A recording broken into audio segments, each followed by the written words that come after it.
The following program is brought to you by PodcastOne Sportsnet. The Steve Austin Show Unleashed is sponsored in part this week by DDP Yoga. Now, we talked about it numerous times, but my good friend and WWE Hall of Famer Diamond Dallas Page has something new. You should already know what DDP Yoga has done to help thousands of people all over the world, and that the DDP Yoga Now app lets you get your workouts in wherever you are. But now, Dallas has done it again. This one is going to be huge. I'm pumped to announce a new program in the DDPY lineup, DDPY Rebuild. It's a new variation of the traditional DDPY program catered to those age 55 plus and those with physical limitations. Hey, Dallas is 61 years old. He ain't no spring chicken, and he wanted to help others who were older or with extreme limited mobility not just live, but learn to thrive. The DDPY Rebuild workouts will take you from the bed to the chair, and eventually to standing upright with the support of a chair. The DDPY Rebuild program is the perfect holiday gift for your parents, grandparents, or even your great-grandparents. Help give them an extra boost when it comes to conquering their New Year's resolution. Don't give them another fruit basket. Get them the gift that will help them rebuild their life.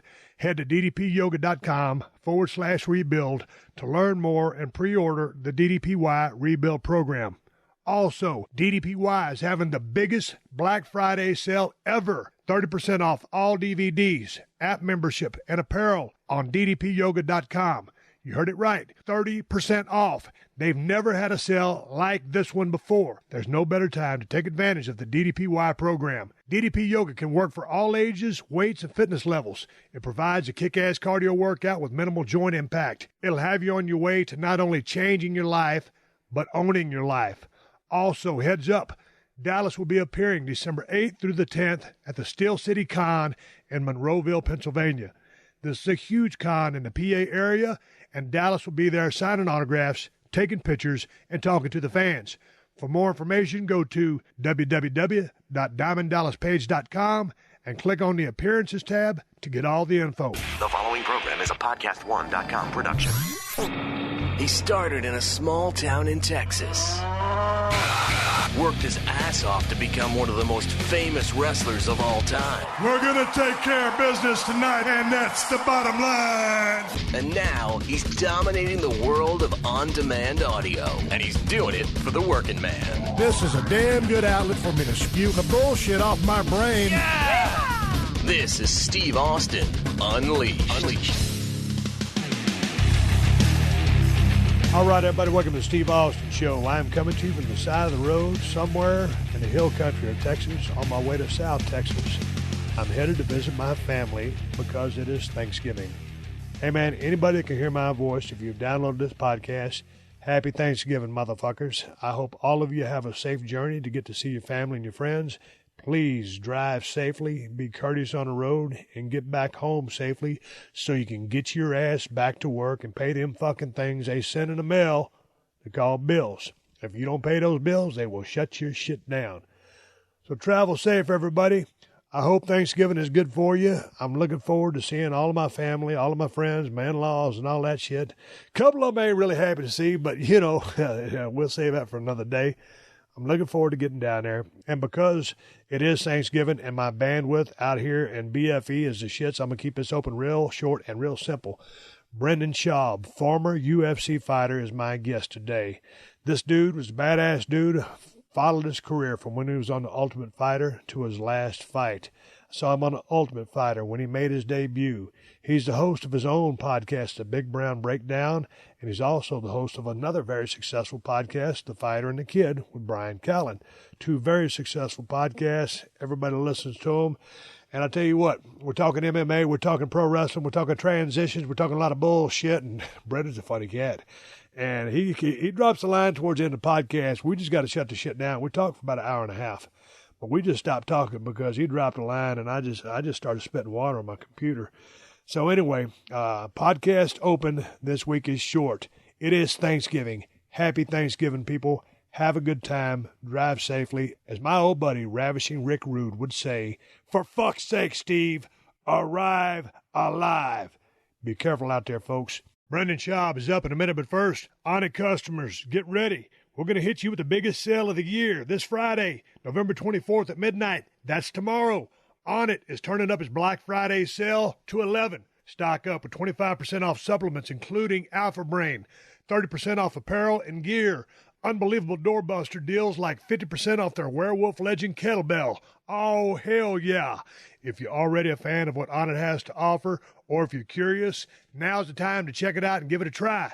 Onnit don't mess around, and you won't be disappointed. Head to onnit.com/Black Friday and sign up for the alerts to be one of the first to know and first to shop. That's ONNIT.com/Black Friday to take advantage of the biggest deals of the year. What's it like for you watching games of your son coaching? Agonizing. It's a family affair on Attack Each Day, the Harbaugh's podcast. I didn't know there was actual work here. Recent guests include Rich Eisen, Judge Judy, John Harbaugh, and the Sklar brothers. That was definitely a great moment to tell our parents, hey, we're not going to go to law school. We're just going to go ahead and do a job we could have done out of high school. Thanks for paying for college. Exclusively on Podcast One Sportsnet. Get episodes every Tuesday at Podcast One and Apple Podcasts. This is Steve Austin Unleashed. Hey, man, what do you want to talk about? Anything? Here's the thing about it. No, I'm going to start this podcast right here, right now. I just started rolling the sound. Brendan Schaub is sitting across the table from me.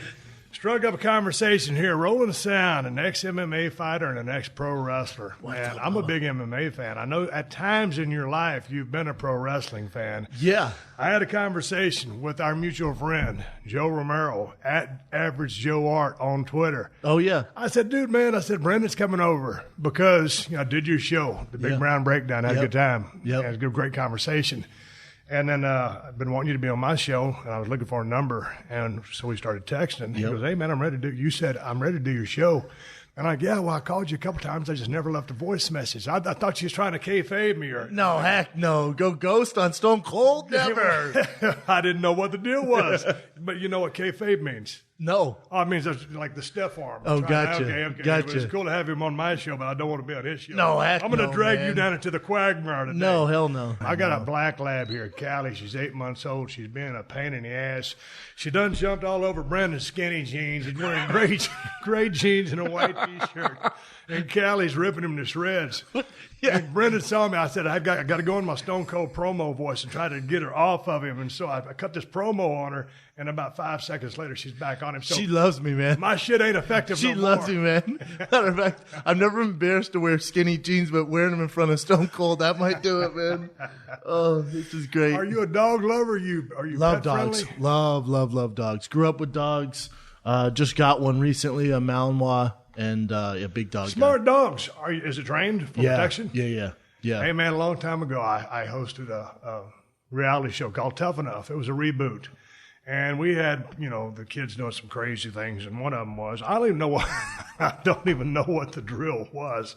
But it was, I guess, trying to teach them to not fear the unexpected or whatever it was. The unknown. So we turned them loose, run in one direction, then we set the Belgian Malinois after them, and they tackled the shit out of them and started mauling them, and then we pull them off. Yeah. But anyway, they're really, really smart dogs. My sister in Texas is married to a cop, and Malinois is what he uses as his dog.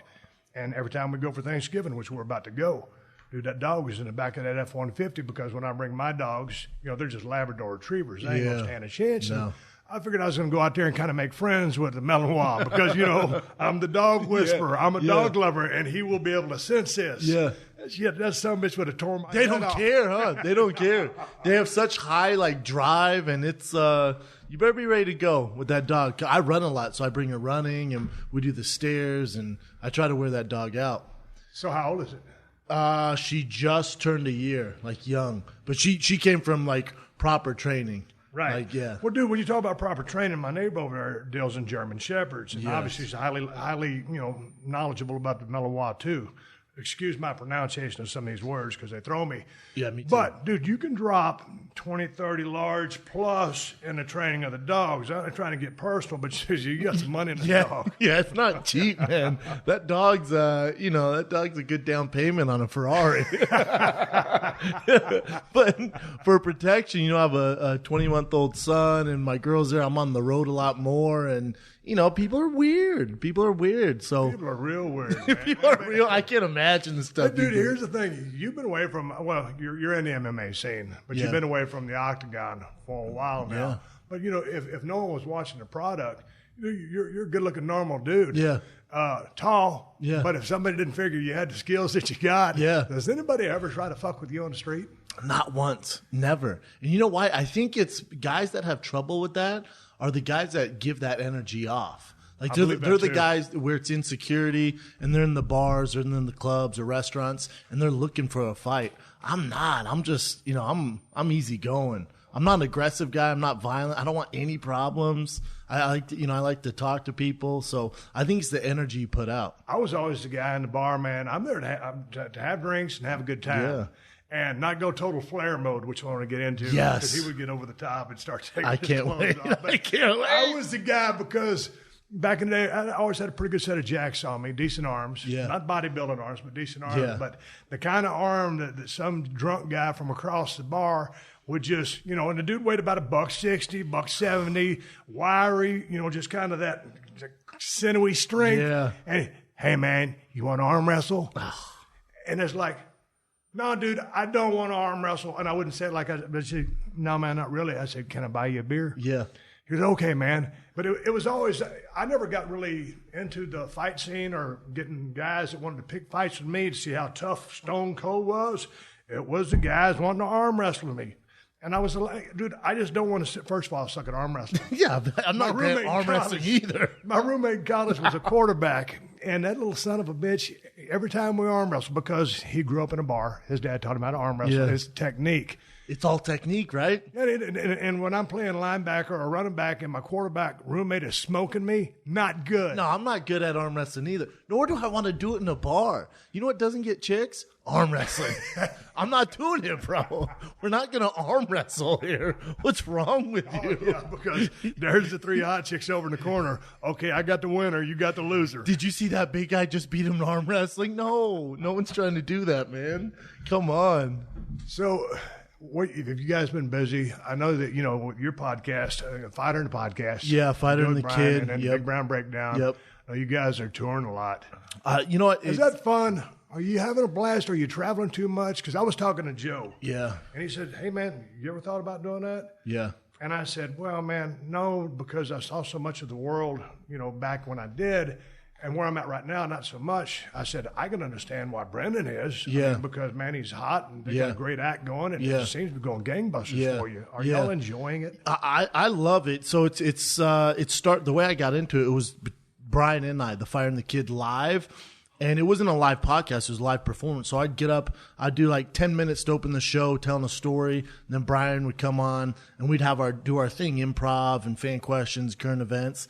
And then that turned into this, 10, 15 minutes in front of these big crowds. And then the Comedy Store here off Sunset, the world famous Comedy Store, goes, hey, we'd love for you to do a set here. And I'm like, oh, you mean like a Fire and Kid with Brian? I don't think Brian can come. They go, no, just you. 8 minutes of stand-up. I was like, dang, and it's always been my dream, and my heroes were Jim Carrey and Adam Sandler growing up. So I'm like, oh, that would be amazing. I was so nervous. And this is like probably a year and a half ago, almost 2 years ago. And so I get up there, have my material. It goes decent at best. I'd give myself a solid D, but my family and friends were there.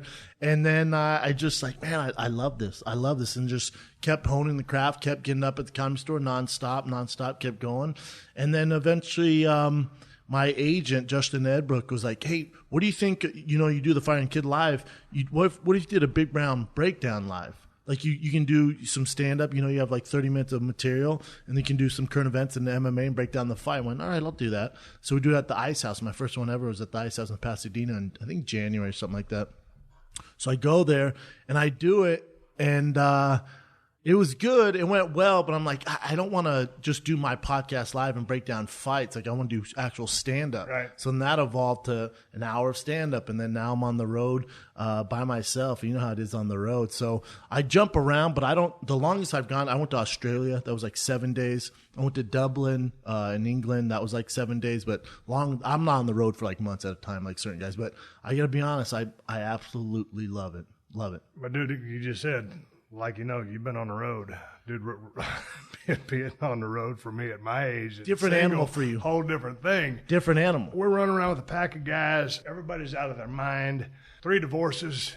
You're in a good place right now with your situation. What's your Appetite for everything. How do you maintain sanity? You know what? Like, and I'm sure we'll get to Ric Flair and like how he's on the road and stuff like that. And I don't know how you guys deal with it, but you know, I have a fiance and a 20-month-old son. Right. And so when I'm there for a week, I get into the grind and I pride myself on being there and present and being a beast of a dad.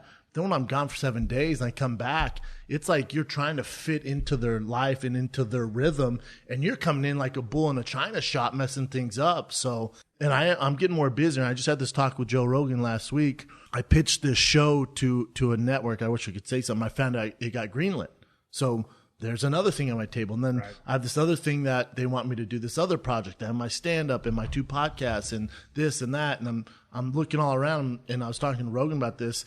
And he goes, man, you know, you need to figure out what makes you happy, and you can't do everything. If you do everything, then your social life is screwed. Your family life is screwed. So you got to pick 1 or 2 things that you're passionate about and run with that. When you spread yourself too thin is when you get in trouble. So for me, it's trying to manage all that because, in that Ric Flair documentary, that 30 for 30, I think the reason why it hit home for me is because it was inspiring, it was motivating, it was depressing, and because you see this guy who had everything, and you know he was the life of the party, and you see all this stuff, and I thought because I didn't know this. You know, I'm ignorant. I'm sure your fans are like, come on, bro, who doesn't know Ric Flair? I knew who Ric Flair was. Yeah, but he was a couple generations before. Yeah, I didn't know. You might have knew of what he did in the ring, but his exploits out of the ring were not known. Yeah, to I didn't everybody. realize how just big of a deal he was, and how he came up with that whole gimmick of, you know, the money and the girls and the drinking and the partying and all that. And we see it in MMA now with Conor McGregor, and we saw Floyd Mayweather. So he's influenced the fight game and entertainment like never, before. So when I watched that, again, I was inspired. It was motivating. It was depressing because I thought, oh, that's what you don't want to have happen. That's what not to do in this situation. But if you look back on, I'm sure Ric Flair at the time when he's in his heyday is going, man, this is my dream. But then you see his kids, when they interview his kids, and they're just like, he was the worst, man. Yeah. It's all perspective. Man, but that was a choice that he made, and quite frankly, it was a choice that I made. Yeah, I had a great run. I was Stone Cold Steve Austin. Hell yeah. And he did it longer than I did, and he was defending the belt, the title, and it's what we consider in the wrestling business. He was really the last true world champions that traveled the world into Japan, all over the United States, into the different territories, make them look like $1 million. He was the touring champion. Dude, it was like a shoot for us, real. So for us guys that know the territory systems, he was the last guy and the best guy to do it at that level. But, he made that decision to be on the road, and that was his first love. And his family, came in second place, a distant second. But my thing to you is, yeah, I understand where you're at right now. Dude, you got to make hay while the sun's shining. Correct. You got to. The window only lasts. Who knows how long the window lasts? Exactly. It might be a long window, but right now, while you're in the thick of it, you got to get it while you can. Yeah. But if you spread yourself too thin, like Joe says, yeah, it's just it's a fine line because, like you said, you got to get it while you can, especially in entertainment, just like professional sports, just like wrestling. Like, I mean, I think the average UFC career is maybe 2 years now. Is it down to just 2 years? Yeah. I remember I saw the odds like 4 years ago. It was 1.5 years. Right. And then NFL's 3.5 years, because they're investing in. But UFC, you might see 10 guys on the main card. Then those undercards, those guys are getting switched out left and right. So it's just, I come from that where you don't know if your next paycheck's coming, if it's going. So right now it's kind of like, I think in your 30s, you got to build. So you set yourself up. But again, you don't want to build. And you're, my kid's in his growing years and stuff like that. And he's like, who the hell's my dad? You're the worst. Yeah. Because you see Ric Flair's kids and they're like, man, like his daughter who's doing great now, but she goes, yeah, he was that dad. He's never there. And then he would come home and bring me, 10 Cabbage Patch dolls. I'm like, there you go. There's love. It's like, no, it's not working. Yeah. Now. But I wonder, and I haven't talked to his daughter, and I talked to her about a month ago. She was going to be on the podcast. We couldn't make it happen. But I wonder now that if she's in the business, and this is something I'd like to ask her, does she see what he went through a little bit more clearly now? Because she's not in the grind as much because they're not on the road as much. But still, when you're in a spot in the WWE, here's the thing. There's no season. You can't say to the old man, and I say this with respect to Vince, we call him the old man, because he's such a workaholic. He sleeps 4 hours a night, and he's third-generation promoter. And that's his passion is the wrestling business, and he just likes being the man. So you can't go to that guy and say, "Hey, man, I'm kind of burned out." It's not going to Because work. if you take yourself out of the spot, they put someone else in your spot. They've given you all this TV time, created all this, money to put into your star power. Yeah. All of a sudden you say, "Hey, man, I'm a gear. Take me out of the system for a while, put so-and-so in there, and then I'll come back in a couple of weeks when I get all freshed up." You can't do that. It doesn't work So that I way. wonder, does she understand now a little bit more what her father went through now that she's in a grind? I bet she understands, but I bet she doesn't. I don't want to say forgive him, but I bet she's still like, yeah, but that's still the choice he made. Because I wonder if you asked Ric Flair, was it worth it? Granted, he's one of the best wrestlers of all time, and he's the I think huge he'd name. say he would. I think he would say it was. I sent him a text message after the 30 for 30. I never tell anybody this. I'm telling you on the podcast. I sent him a text message. I said, "Man, I really enjoyed it," because I wanted to go down to the premiere in Atlanta. I couldn't make it. I was on a hunting trip in Nevada. And I said, "Hey, man, I really enjoyed the 30 for 30 because, first of all, he's my favorite professional wrestler of all time. He's the greatest of all time." And I said, like my run was much shorter than his. It got real hot. But I told him, I said, just in watching your 30 for 30, I can understand, how and why I made some of the decisions I made as well. Because, quite frankly, I wasn't the greatest dad in the world myself either, because I chose to be gone, and we're talking about pro wrestling or sports or what you're doing right now, but it doesn't matter what you do. It doesn't takes matter. you away from home. You could be a truck driver. It doesn't matter. Nobody knows that. The accolades don't come with it, but it's the grind of making a choice. If this is how I'm making a living, my living is being on the road, so it is what it is. Correct. It's the schedule you make, and I think, with Ric Flair, again, that it touched me so much just because you see these highs and lows, and entertainment's entertainment. I don't care if you're wrestling, if you're fighting the octagon, if you're catching footballs, it's all form of entertainment. So I get the hustle, and I get what he was trying to do. I'm like, man, I bet that was so awesome. But then you come home, and it's hard to shut it off. Well, for Navy SEALs, their divorce rate is 93%.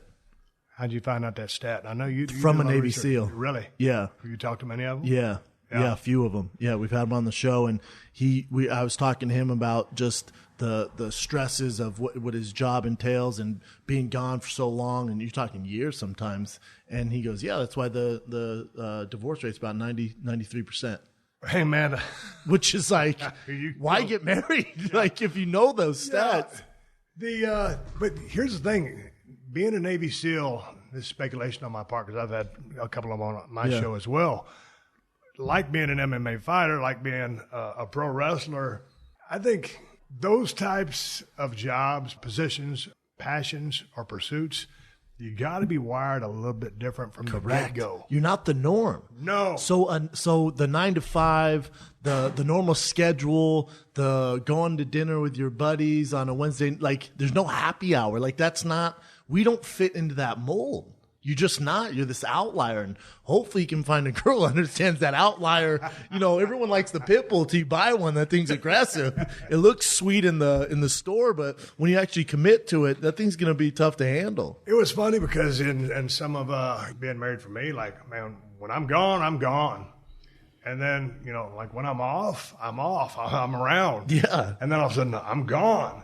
And so it's just a whole different lifestyle. And I've enjoyed, I guess I started in business pro wrestling since 1989, and I don't wrestle anymore. I stopped in 2003 and still don't have a regular job. And we filmed Broken Skull Challenge out there in Agua Dulce, which is 50 miles out on the 405. And man, I got off work one day and I said, man, I'm just going to ride, down the highway just to fuck off and kind of, let my brain ease up. We're filming out there on the mountain in the desert. Wind's blowing like hell. It's hotter than some bitch. And man, I got in amongst all the commuters. Dude, when you got those people coming out there from Bakersfield, Palmdale area coming in, 100 miles to get into the grind of L.A., Yeah.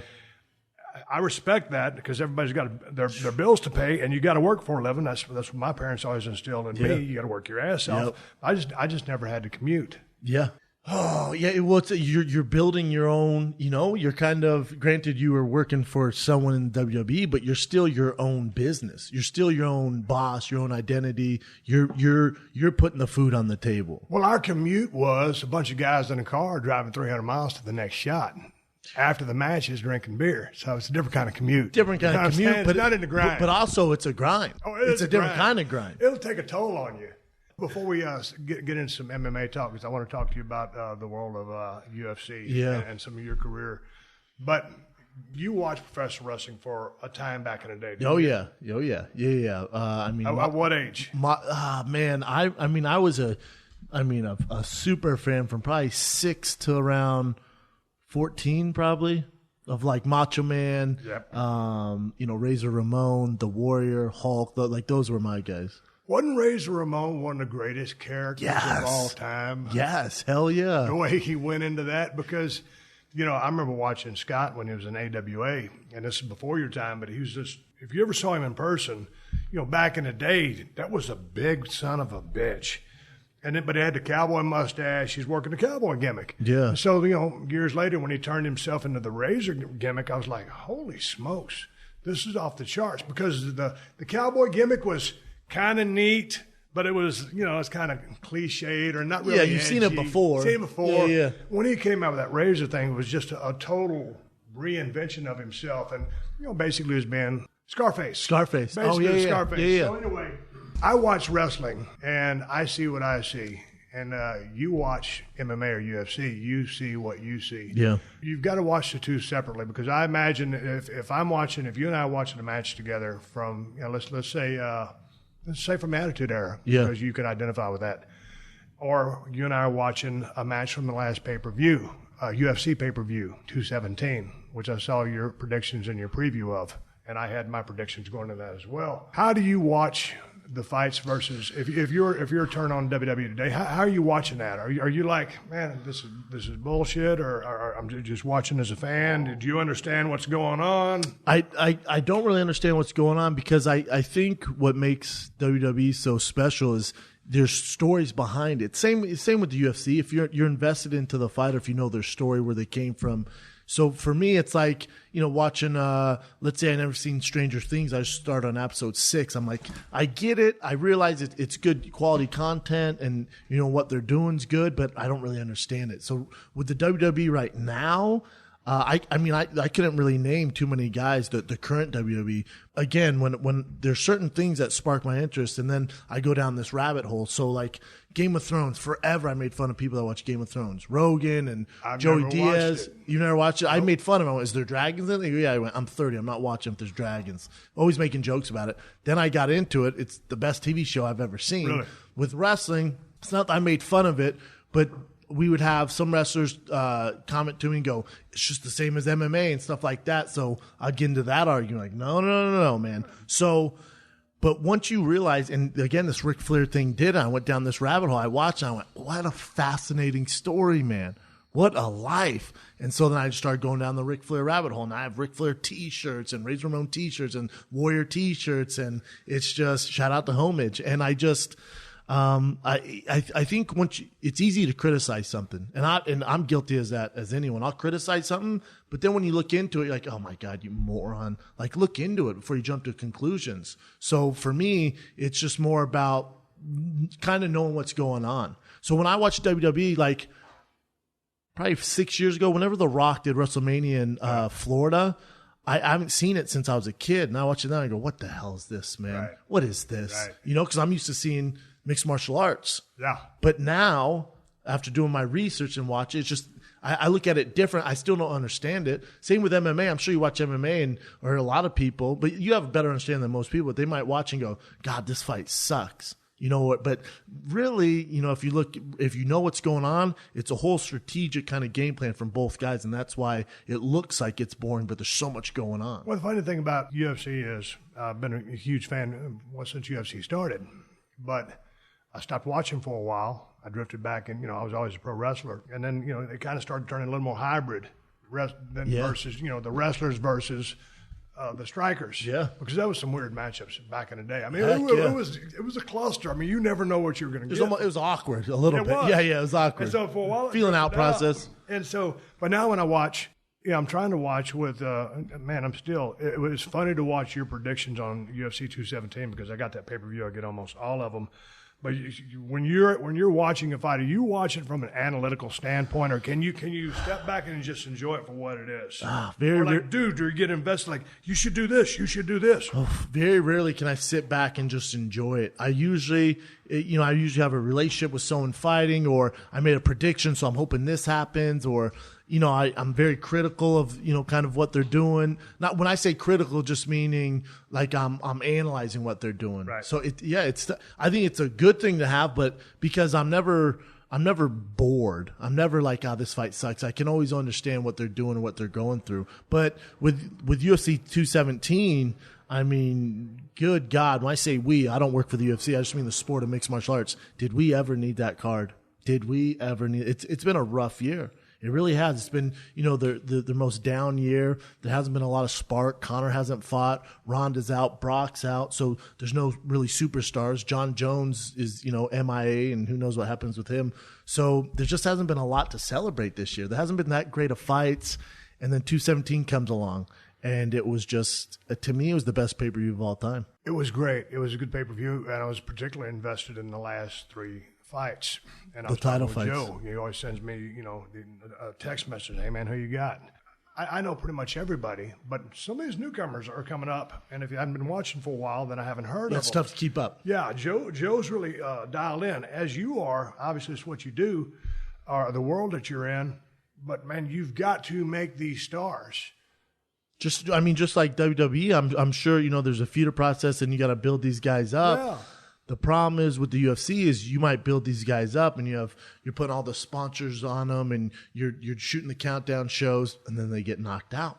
Right. And you're like, God damn it. What's your take on the building process of trying to make an MMA star? Because, coming out of, you with Ultimate Fighter. Yeah. Take me through the building process, because one time I was backstage at a UFC event. I can't remember which one. It was in Vegas somewhere. And I met, what's the matchmaker's name? Joe Silva? Joe Silva, yeah. Talked to him. I said, man, I'd love to have you on the podcast one day. And he kind of looked at me and he goes, man, there's not too much I can tell you. He doesn't do interviews. I know. Yeah. But so not to ask you what Joe Silva would think, but no, you talk can. To me about talk to me about the star-making aspect of the booking of talent, which would be a fighter.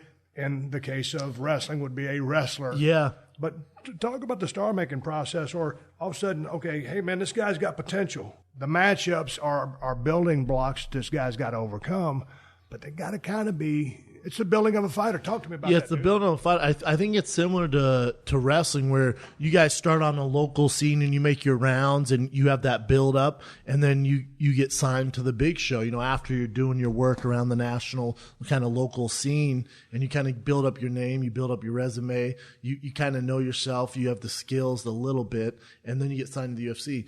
The problem with the UFC is it's still a fairly new sport. So once you sign with the UFC, I mean, there's certain guys like Sage Northcutt or Mickey Gall, but man, once you sign with the UFC, you better be ready to go, because it's like if you sign with the WWE, man, you better be able to wrestle with Stone Cold. You better be able to hang with the Undertaker. Like you're at that level. There's really not a lot of babying going on. So the challenge with the UFC and building a star is they used to have the Ultimate Fighter, which was huge. Where if a guy was on there, if you were a character, if you did well, you translated well into the regular UFC. Now, the Ultimate Fighter is a little watered down. It's not getting that many views. Matter of fact, if I was a manager of a fighter, I would tell them not to go on the Ultimate Fighter because of the contract you're under, because no one's really watching it. It's actually tougher to go through that than to get on the Why is it watered down? It just, I think they're on season, 20 or something like that, and they're just, the competition's not that good. They're trying to, it's been going on too long. It's like cops, it's just. Do they need to reinvent the wheel? Because here's the thing. I bought a ranch in South Texas 10 or 11 years ago. I just sold it. And it was raining cats and dogs. It was storming. I mean, it was unbelievable. This is the first night I'd bought the ranch. And the most incredible lightning storm I'd ever seen. It was like aliens. I mean, spaceships landing. That's how awesome the lightning storm was. I said, man, what am I going to do? I'm stuck here in the house. It got dark. And I'd heard about The Ultimate Fighter. I was a huge fan of UFC, but I just never watched it. What are these guys going to do? Yeah. So, dude, I started watching it. I got hooked. So for a while there, that was one of my favorite shows on TV. So I watched it, bring about a lot of stars. Yeah. So how do you feel that if it made so many stars and it was as good as it was back in the day, why is it so watered down now? And why would you maybe advise somebody, hey, man, don't do The Ultimate Fighter because of the stipulations or restraints of said contract? Yeah, it's just it doesn't give you that same push anymore. You're better off kind of building your name, actually fighting UFC guys, because that house it's a boiling chamber. It's tough. You're there for 6 weeks. You can't leave. It's really not like you're in the UFC. You don't fight like that in the UFC. You're not around 15 other dudes where you can't leave the house, can't see your family, and you're fighting 3 times in 6 weeks. Right. So it's just, that's not real life. And again, if it was a huge show, if it was, the season I was on was the biggest rated season of all time. If it was like that when it was on Spike, yeah, do it. Because even if you don't win, people know your name. You might get this sponsor, you might get this huge push. But now, the ratings are just, not good. So I just feel like if you're a local fighter, you're better off building up the skills and then getting to the UFC. Now, that's a whole nother animal, because once you get to the UFC, like you said, you better be ready to go. And now Conor, takes this Ric Flair-esque type of personality, and then you combine that with his special God gift talents from Ireland with his accent, and you have this perfect storm. Well, this guy comes along and he changed the game like Ric Flair did, sets the path where we didn't even think an MMA fighter could get to this level. The reason why the UFC is so good is because of the best lawyers. These lawyers didn't even think of Conor McGregor get to this level. Right. But boxing, of course we don't have boxing in the contract. Cool, he's fighting Floyd Mayweather. Like, holy shit, we need to figure this out. So he's transcended the sport. And now guys go, oh my God, I see what Conor has. Now I want that. So they're trying to come up with these gimmicks, and it's just not natural. But everyone's trying to find their way now because Conor McGregor set this new pathway. But you were talking with, I guess it was one of your times you was on Joe Rogan's show, and you guys were talking about the making of a star. And Kevin Lee was one of the names you guys were talking about. And good-looking guy, talking a lot of trash, and can back it up. Yeah. So, but he lost. Who did he lose to? He lost to Tony Ferguson. Yeah, y'all were talking about Ferguson as well. Yeah. So again, it's so weird because Vince McMahon, he can see a star in Steve Austin, go, all right, I see that. Okay, you're going to win this, and you're going to get to here, and also you got to put in the work. With UFC, Tony Ferguson, who he's won 11 in a row, he's the toughest guy at 155 pounds at lightweight. He's beaten everybody, and he's just hasn't transcended into that for whatever reason, he's missing something. And this superstar Stu, he's missing an ingredient. We don't know what it is. Right. But if it hasn't come in, I don't know, he's been in the UFC for 7 years, he's an Ultimate Fighter winner, it hasn't come, it's just not there. There's nothing you can do. And then with Kevin Lee, me or Rogan and I were both like, he's the next big thing. Right.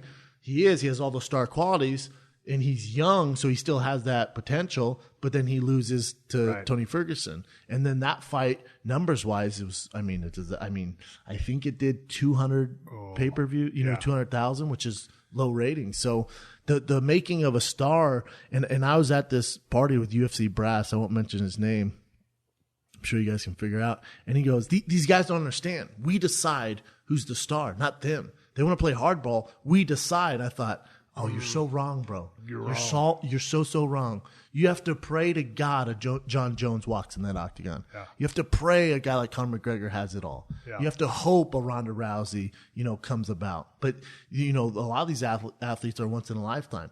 But just like any sport, and I'm sure WWE has it has its ups and downs, its ebbs and flow. It's a cycle. Even in the NFL, NBA, whatever it is, there's the superstars, and then they retire, and it's a little lull, and then comes back up.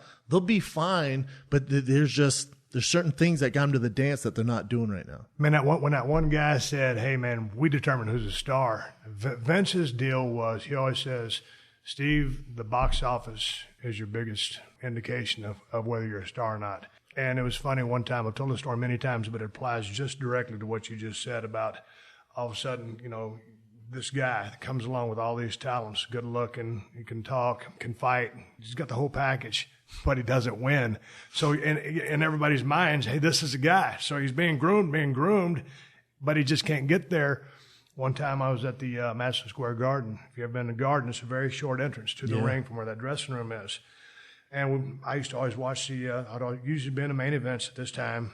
There's a blue curtain going down to the aisle, to the locker rooms. I was watching, and Vince McMahon was right beside me. And a dude goes out there, Steve Blackman, and he gets a pretty good pop, as we would say in the wrestling business. A bigger response than we anticipated him getting. Yeah. And me and Vince looked at each other. He said, God damn, we got a pretty good pop. I said that. I said, God damn, a pretty good pop. And Vince looked at me, and he goes, yep. He goes, I really hope he can get over. Meaning get over in our world means get over. Means turning into a star. Yeah. He had a great look. He had great skills, martial arts background.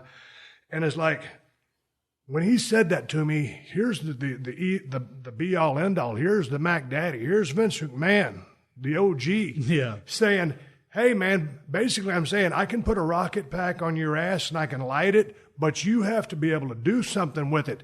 Now, again, in MMA, that's a shoot sport. You know, it's for real. Pro wrestling, the finish is determined. And you need some good finishes. You need some wins. You know, you can't lose every night and get over. No. But losing can help you get over. My point is, you've got to be able, you can be the chosen one with all the physical attributes and some mental attributes and some showmanship skills. But if you can't carry your end of the deal, they can light your ass on fire, but it doesn't mean you're going to be a star. Yeah, it doesn't matter. Vince McMahon can only do so much for you, and then inside that ring is where you're going to get the push or the pop and get over that wall. In the UFC, it's the same thing, but there are guys like a Nate Diaz who he has a salty record-ish. He's lost, I think, 4 out of his last 7, but we're going to watch him fight no matter what because of what he represents, what he stands for. He's beat some of the best in the world. He's lost some of the best in the world.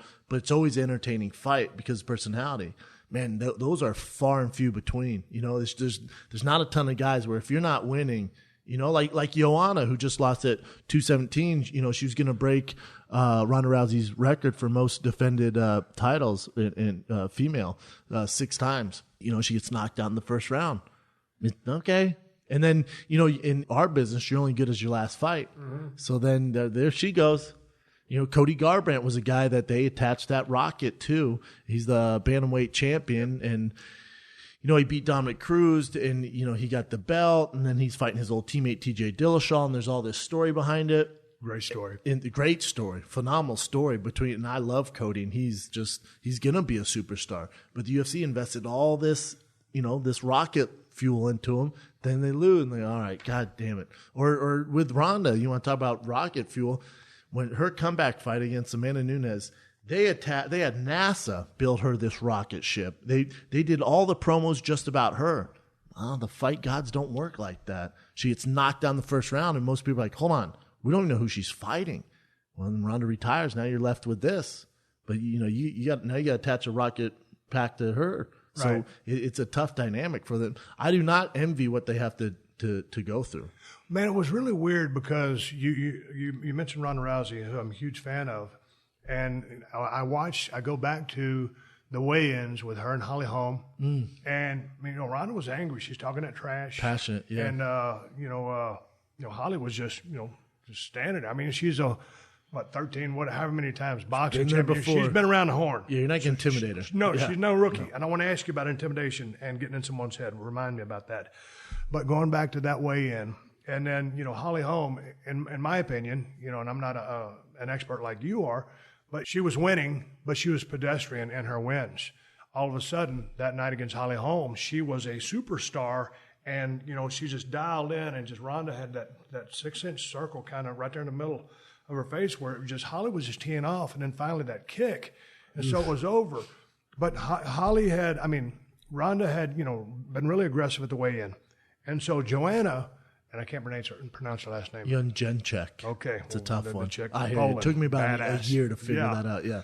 They call it Joanna the champ. Yeah, Joanna. And so I was like, man, all of a sudden, all the highlight packages have been following her, fan. What I appreciated about her was just how hungry she was, just how hard she was trained. She would train to maintain that belt. That belt was her identity, and she was not going to lose it. I agree. And then you got Rose. Man, she got the shaved burr haircut. And just a real pretty gal, just kind of, just unassuming, very quiet. And Joe, again, texted me. He says, hey, man, this is going to be a lot closer fight than most think. He goes, this Rose chick is bad. And, again, she was one of those people who kind of came up. I'd heard her name, hadn't really seen her fight. And then at the weigh-in, Joanna's doing her thing. She's being very aggressive, a little headbutting going on. Yeah. And Rose just played back. And then that fight goes down. And I don't know whether it was left or right hand, but boom, down Joanna goes. Sits on her got butt. A new champ. I know. What happened? Well, I think there's similarities in both those losses. So you have two champions who are reigning, six-time defending champions. And with Ronda, her case is a little different, but, with Joanna and Ronda, I think what happens is, and you know this, especially being a WWE superstar, is when you're the champ, when you're the superstar, your priorities and your workload is different than the contenders. Meaning you have to sell the card. You're doing more interviews. You're putting more work. Anywhere you go, you're getting recognized. You're kind of carrying the load, and that can take a toll. Everyone wants to be a champ till you have to do champion shit. Everyone thinks they want to be a champ until it's time to wake up at 6 a.m. and do that media row, and you're selling shirts, and you got to do this call, and you have your manager doing this, and now you're flying to New York, and you're flying all around. So heavy lies the crown. But I think at some point, heavy lies the crown, you fall into this, I am the greatest. Goddamn, I am different than everyone else. Man, I actually think I'm God's giving gift here. I don't think I can lose. I'm invincible. And then you go in there, and that's just not the way it works. Because Rose wants exactly what you want. Rose Namajunas wants it. Or, Holly Holm, she's been working her entire life for this moment. And she didn't do all the media, and she just wants to fight. She doesn't care about anything else. Rose, same thing. They don't care about anything else. So I think both of them kind of bought their own hype. And they felt like they had to sell it, and they got a little too confident. A little too overzealous. And, you pay the price. And when you pay the price, it's the most embarrassing thing you can go through as a professional athlete when you get knocked out. Is it is it buying into the hype, or is it just overconfidence? I think it's both, and I think, granted, the athlete's to blame because they have to go in there and perform. They got to realize what they're dealing with, but it's the people that are surrounded with it. And I don't know Joanna's team. I don't know anything like that. But I think Joanna, she's beat everyone. She's outclassed everyone. And Rose has never really been known as a stand-up artist. I trained with Rose in Denver. I've known Rose and her husband, Pat, for a very long time. And they're phenomenal people, great people. But she's never really been a standout striker. To me, in that fight, I thought it was a little dangerous because Rose is very explosive. She's a little unorthodox. You really don't know what to expect, and you don't realize how athletic she is. So that might catch Joanna. If it doesn't, I thought Rose would get outclassed through the striking. Well, Rose, she's a professional, worked really hard on striking, has one of the best striking coaches in the world in Trevor Whitman, and her husband happens to be Pat Barry, who's a world-class kickboxer. So I think she's working on her striking. So she didn't believe the hype. She didn't believe Joanna's this unstoppable monster. That's why she's at where she's at. So I think in Ronda's case, it was a little different because I don't know how she couldn't buy into the hype that she was the Mike Tyson of women's fighting. When you got Rogan, myself, Dana White, everyone going, you're God's gift to striking in women's MMA. But then when you break it down, it's like, well, who's she fighting? And then when she fought real strikers, she just gets outclassed when her background's in judo and grappling, which she got away from because of the hype machine, because of this monster that told her she was God's gift of striking. Who in the hell? Why would she believe that when her mom's this phenomenal judo coach? So I think, with both of them, they just got a little too comfortable, and that's what happened in this game. But, going back to the Ronda thing, I remember when, coming from her judo background, man, if she got her hands on you, well, I mean, Jesus Christ, her first 7 fights were arm bars or whatever, 6 or 7, whatever it was, just arm bar Best finishes. arm bars in the world, yes. It was like, dude, if you let her get a hold of you, she has that crazy strength. She's not like muscle bound, but obviously she's very technical from a judo standpoint and throwing people. But when she gets her hands on me, she's like a beast. Game over. And so I think she outclassed the competition. She should still outclass competition. I still don't think there's a woman in the UFC. You know, the lighter weight's 115 there, but especially at 135, you know, Cyborg's fighting at 45, and we should get into that because that's Holly's next fight. But I think I don't know if there's a woman alive today that can compete with Ronda as far as grappling. And if Ronda went in and went, you know what, all I'm going to do is take you down and armbar you. I don't know if her mind frame is right, she wanted to compete. She'd probably still do that to every girl in the UFC. One thing was driving me crazy, the one fight she had with Misha Tate, you know, I guess Misha Tate's boyfriend was her coach, or maybe still is, but, I mean, he was yelling. Brian Caraway, yeah. Yeah, he was like, go, you know, like, engage her. Yeah. And I'm thinking, what are you saying, man? I'm a pro wrestler. Yeah, I'm not doing that. This is somebody you want to at least keep at distance, do whatever you got to do, but you don't want her to get hands on you. And every time, you know, Ronda would throw her and it would end up like go for a ride. So I was like, dude, what are you saying? So then Ronda has all that success, and I don't know that she bought into the hype, or maybe she did, but one thing that I could visibly see with Ronda was she was such a superstar. She was in demand for, you know, like the movies, the commercials, I mean, the endorsements, and congratulations to all the success.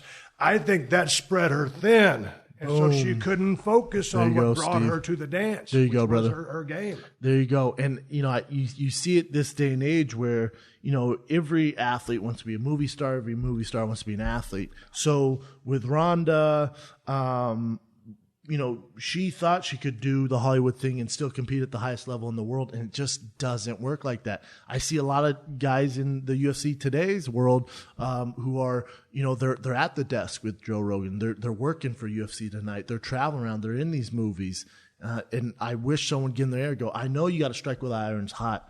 I'm telling you though, you're gonna get outclassed. Because there's guys who are just as talented, if not more talented, and they don't give a fuck about Hollywood in the movies. They're not traveling to go break down a fight in Oklahoma. They're not on the movie set in LA here in whatever Bad Boys 17 where the hell they're shooting. Right. These guys, all they care about is beating you. So when you're on set and reading your lines, they're in the gym punching the bag, getting better. Right. So you got to figure out what you want. All right, let's take a quick pause for the calls and give big ups to a sponsor who makes this podcast possible, and that's TrueCar.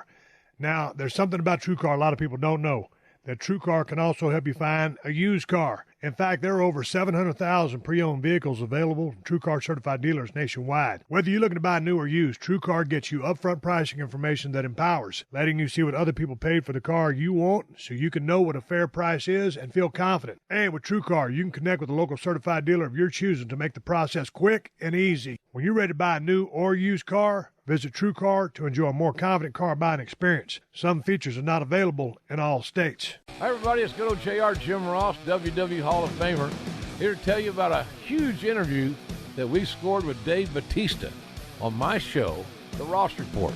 Dave's talking about a lot of things, including Dave's relationship with The Rock, Dwayne Johnson. I always think along the lines of professional wrestling. Like, I always thought he and I in a film would be smart booking. I thought it's an easy sell, and I wondered if we did, for our first time on film together, if we did a franchise that was already established, if it would take away from that. Make sure you don't miss our conversation with Batista and all the great interviews that we have every week right here on The Ross Report, exclusively here on PodcastOne. You can download and listen to the show at PodcastOne.com, the PodcastOne app, or subscribe to the show on Apple Podcasts. This is Steve Austin Unleashed. Talk about mindset, and because of your career, what, 10-5? I mean, if you count my the Ultimate Fighter fights, which is, I don't know why they don't count them. I think, I was like 14-5 or something like that. Yeah. All right, dude. Take me. I know you're an athletic kid. You get out of football, play a little bit of pro football. Yeah. You start fighting. Yep. Turns out you're pretty good at it. Your dad, has Taekwondo background? Yeah, Taekwondo, yeah. So you get into fighting, okay, and you start doing really well. Yeah. Okay, here's my deal, because everybody knows your career. And I watched it. I remember you. Yeah. I remember, hey, man, here's this kid coming out of football. We'll see how he does. Yeah. And at the weigh-in, the psych outs, are you selling tickets there? Are you really getting anybody's head? Is it a show for the people in attendance? See, now it's a show for people in attendance, especially the way they do the weigh-ins. Now it's a show because I want to say it's the Conor McGregor effect, because everyone wants to get to that level of stardom. So they feel like they have to do more than just weigh in. When I was fighting, and even George St. Pierre, who just fought UFC 2017, took 4 years off. Even he goes, it's a little different now. When I was fighting, now it's more entertainment. Now you got to sell, you got to talk trash. The weigh-ins are different. It's a performance. And so when I was fighting, I retired 4 years around the same time George did. So it was about the fights. Really about the fights and who was the better guy. And that's what excited people, is more for the purists. Now it's become so mainstream. Guys are having to get a little more theatrical and a little more Ric Flair and The Rock style, so it's just different animal. But I don't think you get to that level. Maybe if you're young, it'll affect you, but I've never been to stare down and thought, shit, here we go. Never has that ever worked on me. I was always scared to fight. So it didn't matter who it was. It was just, is my own demons. Nobody's going to get in your head on a weigh-in. You think, hey, man, I really need to watch this guy because he's looking at me real tough and he's intimidating me. That's not happening. Not really. I mean, if it is, you're in the wrong fucking You're probably in the wrong business. For sure in the wrong business. I think there's sometimes when the stakes are so high, like with the Jose Aldo, Conor McGregor, Conor talks so much trash, he got Jose Aldo emotional, and so he sprinted on, which is what Conor wanted. I think there's when Ronda gets emotional or Joanna got emotional, you can see guys get emotional where you're like, that's never good, because you're not fighting off your instincts anymore. You're acting out of character, and you want to hurt them so bad you're kind of out of character. I think Cody Garbrandt fought a little emotional when he fought at TJ because there's so much you're saying history. When they do that, they're taking themselves away from their game plan. Yeah, they're not as sharp. Hey man, maybe somebody winds up or does a show. They're seeing red. Hey, fuck you, and they get out of the game. Yeah, plan. they're seeing red. Okay. It's like if you're if you've never been in a fight before, maybe you've only been in street fights, and you're in that. You're going down the road and someone cuts you off and you're seeing red. You're not thinking logically. You're not thinking, all right, let me think about what this guy's going through and, let me try and dilute this situation and figure things out. No, you're seeing red and getting emotional, and who knows what you're going to do. Well, you can't fight professionally like that. You can get eaten alive. What was your approach to going into the octagon? They play the entrance music, people coming from the back of the arena. And I guess maybe, I don't want to answer the question for you, maybe it's an extension of everybody's personality or their take on things. For me, going back to pro wrestling and in the world of showbiz, man, as soon as that glass broke, I came down that ring with the BMF walk. Stands for bad motherfucker. Yeah. I figured, the way you walk to that ring sends a message to your opponent of what your mindset is. Okay, that was me in the world of showbiz. Were you nervous? No. You were never nervous? No. Never butterflies or nothing? No, early on, yeah. But once I was very proficient in the ring and 100%.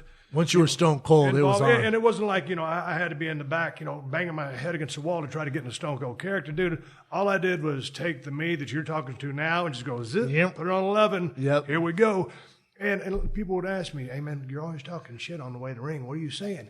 It's always, you got that shit right, motherfucker. And it was just a reaffirmation of all that adrenaline was coming through. So it must have been so fun. Oh, dude. My God. If you could, I've never put a needle in my arm, but if you could bottle that and sell it, God. You'd be a billionaire. For sure. So anyway, that was my approach. That was my approach to pro wrestling. So what was your demeanor? Because you'll see that, one time I was sitting front row UFC. I can't remember which event it was. I can't remember who Stephan Bonner was fighting. I was right there when he weighed in, and they had the Red Hot Chili Pepper song blaring in the background. It was the perfect entrance music. And I looked at his eyes, and I talked to Stephan a couple years ago in a Vegas hotel. Dude, his eyes were... He was in there. I don't know who. There was a demon in there, I guess. Yeah. But he took it to that level. Then you see the people would calm and relax. And yeah. And then the chill. Some people are smiling. I know. Okay, what were you thinking? What was your approach? And was it something that you put thought into? Mine was fair. Mine, and that's why I asked you if you were, nervous or I don't say scared, but for me it was more just sheer fear back there. And I had to face these demons, and I would analyze everything. It actually hurt me as a fighter. I think I had the skills of a world champion, but my mind, I always outworked everyone, but my mind was more analytical, and I'd overthink everything. Well, if I'm here, he does this 90% of the time. If I go to here, he's going to do this. Instead of just going off my natural talents and reacting to the situation in front of me. I'm going based off analytics that I've downloaded before the fight and went through camp and expected them to do and actually hurt me. So my thing is a lot of the times I just tell myself when I'm walking, let's just do this. This is your last one. This is it, man. Here's your last one. Just get through this, perform. You've worked so hard in training camp. There's nothing else you can do. Just go out there, do your thing, do your best, and let's see what happens. And it's your last one. This is just going to be your last one. I would always, and then I remember my first real competition besides Roy Nelson, the Ultimate Fighter finale, which, was crazy. But then I got in the UFC. I knocked out 3 guys in a row, all under a minute. And then they called me with Gabriel Gonzaga, who's ranked top 10 at the time. Now, was this pre-Mirko head kick or post? This is pre. This was right before Mirko. Okay. So I fight 3, don't get me wrong, tough guys. Chris Tusher, which is Brock Lesnar's main training partner, they call him the Crowbar. He's 20-1 when I fought him. I mean, nightmare guy. Knocked him out in, I don't know, minute 6 on Brock Lesnar's undercard with Shane Carwin. So I fought on Brock's undercard. Dude, I was there in the front row. There you go. So hey, did you think, god dang, what was the referee of Brock's match? Herb Dean? No. What, white guy? Yep. Big John? Nope. God dang, it was the other guy. What's he look like? Give me something like it. It wasn't Steve Mergliotta. It was Rosenthal? It was Josh Rosenthal. Yeah. Went to prison for marijuana. Oh, he did? Marijuana sales. I think he's out now because it's marijuana. But my point is, I was sitting right there next to Jim Ross, and I was thinking, man, because Carl was pounding the hell out of him, and I was thinking, man, they're gonna call this. It was a real close judgment on the stoppage, and he let it go, and then Brock got that gimmick choke, whatever it was, on him. That head arm choke. Yeah, I mean, it was nasty. And man, I've trained with a ton of guys, and Shane Carwin going into that fight was one of the best fighters, regardless of weight class, I've ever seen. I've never seen anything like it. So Brock got his very best, took it, and then weathered the storm and submitted him. And I just remember, again, I know Brock had that wrestling background, but I was like, why is he doing this? Is he a real fighter? Right. And that night, man, I mean, you can say what you want about Brock and the path that he had to get to the UFC, and that you want to talk about no warm-up fights getting thrown to the wolves. Yeah. I mean, that guy passed all tests. You want a real badass. I don't know where you stand with Brock, but as far as Brock's one of my best friends. Oh, there you go. Yeah. I cannot say enough about this guy, especially now I look back in retrospective, a complete fucking, and I hate to use that, but fucking badass, man. What he did in that short amount of time, the guys that he fought, to even think about that in this day and age is insane. I don't think we'll ever see another one. You see some WWE guys, obviously CM Punk came and it was a fun test, but he has no background. His background is in performance arts. He doesn't have a background like Brock, who's an absolute freak athlete. Brock's a freak athlete. Yeah, he's a freak athlete. He's once in a generation kind of guy. Correct. And, a couple-time All-American in college. So comes from a great background with respect to trying to get into MMA. But just as far as the way today's MMA goes, I don't know that they would have let that fight go long enough for him to get that gimmick choke. I agree, but now that see, if Brock would have came out and then, just got his ass whooped, Josh Rosenthal would have been taking so much heat. But now you see that, you go, God, good thing you let it go, because you're talking about Shane Carwin's the new, champ of the world. So, you can't hate on the guy. Although at the time I was mad. I wanted to stop it. Shane was my best friend. I'm like, stop the fight. It's over. It's over. Come on. Where were we before? Let's digress. You were making your point. We were talking about you and your career. You were on a roll. Oh, I was talking about, so I knocked out Chris Tusher, sir, and then the UFC called me with Gabriel Gonzaga, who's like my first real test. And that dude was an absolute animal. Yeah, I remember he knocked out Mirko. Yeah. He just, he's the guy, he fought Randy Couture. Randy broke his nose for a title shot, or for the title. And then he just got done fighting Junior Dos Santos. And then I get him, and it was in Anaheim, again on Brock Lesnar's Cain Velasquez card. Here, Anaheim. So, I was there too. Yeah, there you go, man. And so I was on the main card this time, I think first fight of the night on the main card.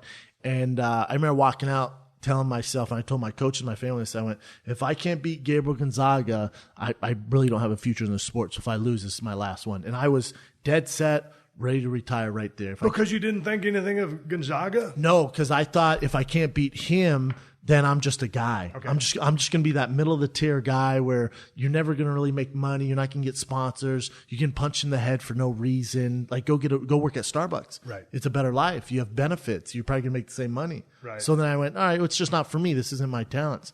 Then I beat Gabriel Gonzaga in 3 rounds and outclassed him. And then the rest was history. I was on YouTube. I was watching some of Brendan Schaub's best moments in the octagon, and then some of your worst. Yeah. Some of those being knockouts. Yeah. There was a lot of the best. Yeah. And obviously you retired with a winning record. Yeah. Obviously the thrill of victory is what it is. When you're taking some of those shots, and dude, I ain't kissing your ass. I mean, you're a tough son of a bitch. Yeah. And some of that stuff, I mean, you're still standing up, and then all of a sudden you get down. Talk to me about that process, because, dude, I've been through everything that I've been through, and I've taken a couple of steel chairs to the head, but nothing what a mixed martial arts fighter would go through, and especially with the diversity of the skills and the heavy hands. Dude, what are y'all wearing, 4-ounce gloves? 4 ounce. And with the power, but taking shots like that, dumb question, what are you thinking when that's going on? Or what are you thinking when you come around, and what are you thinking 12 to 24 hours? That's 4 questions. Just kind of fill me in on what that's like, because it looks like just total devastation. Well, your adrenaline's going, it's just pumping so high. I remember the first time when Roy hit me before he knocked me out, he hit me and my face felt warm, but I thought, that's it? You're supposed to be a knockout artist? That's it? But what you don't realize, your adrenaline's so high, you're really not feeling it. And it doesn't hurt. You don't really feel the shots, but, obviously your brain shuts off if they hit you, hard enough and on the right button. It's just, I hated losing more than I liked winning. That's a quote from some wrestler, but winning to me, it's like, that's your job. That's what you're supposed to do. Like, all right, on to the next one. Give me my paycheck. I'm glad I got, an extra bonus or my extra pay. That's great. On to the next one. It was the losses that were just so devastating. Like in MMA, the peaks and valleys, they're so high, and then the valleys are so low. I don't know if there's any other sport in the world like that, where when you win, especially if it's a big fight, you're on top of the world, it's great. And then when you lose, I don't know if there's anything like it in the world. I would imagine it's like if you're Tom Brady and you lose the Super Bowl, 3 times in a year, and you've thrown that game-losing interception. Maybe that's the worst, even though that's, there's 10 other guys on the field. But those ups and downs, and I was trying to talk about it on my show. I do fan questions. Someone asked me what it's like being a mixed martial artist for me, and I said, and this isn't everyone. You talk to the Diaz brothers, Cain Velasquez, maybe Brock, any of these real legit fighters, and I don't consider myself like a real, through and through fighter, but you talk to any legit fighters, they live for it. It's what they love. They don't think about it. With me, I was always stressed out. I always had anxiety because, this is a weird analogy, but so I'd win a fight, I'd go to Hawaii, I'd be on vacation with a girl or with my friends, stuff like that. But in the back of my mind, there's this boogeyman. The boogeyman's all my other opponents. They would follow me to Hawaii because I'm thinking about that. I'm not thinking about the beach, the sand, the pina coladas, and what we're gonna play that night. None of that. I'm thinking about, God, this boogeyman's training. He's gonna get better. I don't know what he looks like, but he's gonna be pretty fucking good, pretty tough. So for me, it was just this anxiety all the time. And when I retired, I just kind of let that go. I'm like, Jesus Christ, get out of here. But I want to get to retirement in a little bit. But going back, okay, if you are in a storm and you're taking those heavy shots, and then you go back and watch it back, and you see yourself taking the I never watched them. Are you kidding me? I never watched them. No, I never watched the fights. Really? Nope, couldn't do it. I was so critical of my performance, win or lose. It was actually my coaches preferred I didn't watch them. Because I go, what the fuck? Even 50-second knockout, I go, what in the world am I doing with my head here? What am I doing with here? I was so critical of my performance. Right. I never watched it. Never watched them. So you've never seen yourself getting knocked out. I'm not going to put it on YouTube and say, hey, I'm going to make you watch this. I'm just saying, dude, when you're seeing something, say, well, I go back to one of your knockouts. I'm calling it an overhand right that you hit Mirko with. Yeah. It was just a right hand. It didn't look like an overhand right. Yeah. Right? Yeah, it was overhand Dude, right. he goes down. His arm is... He goes limp. I see, obviously I see on Instagram sometimes someone will post a Mirko thing or it's the anniversary when I knocked out Mirko, something like that. I don't really like to post that stuff. Even if I win or lose, I don't... No, but when you see it, it's devastation. I mean... I don't know that guy. When I see, then that Brendan Schaub knocked Mirko out, I'm like, who the hell is that, man? What the hell are you doing? It's so violent to me. Where I think a lot of guys would thrive in that. And even after that fight, and this just goes to show you, maybe I'm not a real fighter. I don't know. But after the fight, Mirko's all beat up. I'm beat up. And I remember he was my hero. I just remember hugging him almost in tears. Just like, what are we doing, man? He was my favorite. So then what would the next day be like for you if you suffered all those heavy hands on the few occasions that you got KO'd? That's where the pain sets in is, you obviously have some concussion syndromes where light hurts your eyes, you're throwing up. I'm sure you've had your concussions. Just right? one or two. Yeah, really. Yeah. So, I'd throw up, sensitive to light. I didn't want to go outside because I was embarrassed. People would see me, especially after a loss. And that's where if you like after a Mirko fight or after the Nogueira fight, you're hurting. Your body just it's tough to walk. After I fought Gonzaga, he hit me with a ton of leg kicks. I had to be in a wheelchair through the airport, two black eyes. I just didn't like the attention from that. It was embarrassing to me.